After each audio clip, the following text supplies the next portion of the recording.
რუსეთი ქართულ ოცნებას აქებს. ივანიშვილის პარტიის პოლიტიკური ნაბიჯები ამჯერად მარია ზახაროვამ მოიწონა. ოკუპანტი ქვეყნის საგარეო საქმეთა სამინისტროს პრესპიკერის თქმით, თბილისში დასავლეთის ნამდვილი მიზნების გააზრების შემდეგ მიხვდნენ, რომ საქართველოს კეთილდღეობის წინაპირობა რუსეთთან თანამშრომლობაშია. ზახაროვას კითხვა ტაონიუსის სახელით ნიკოლოზ მჟავანაძემ დაუსვა. რუსეთის საგარეო საქმეთა სამინისტროს პრესპიკერმა დადებითად შეაფასა რუსეთ-საქართველოს მზარდი ეკონომიკური კავშირები, პირდაპირ ფრენების აღდგენა და ტურიზმის განვითარება.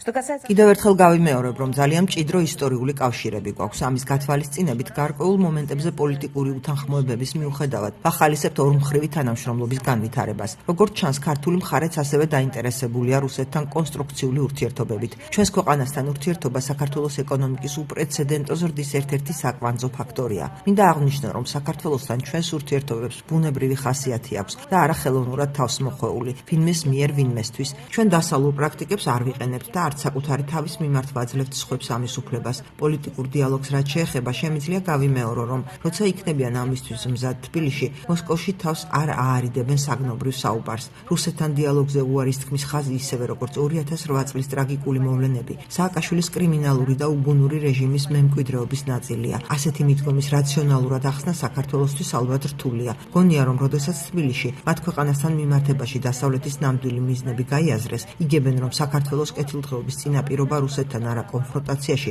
არამედ თანამშრომლობაშია. ზახაროვას პასუხად დღეს ქართულ ოცნებაში თქვეს, რომ რუსეთთან კონსტრუქციული ურთიერთობების აღდგენაზე საუბარი საქართველოს ტერიტორიული მთლიანობის აღიარების გარეშე შეუძლებელია.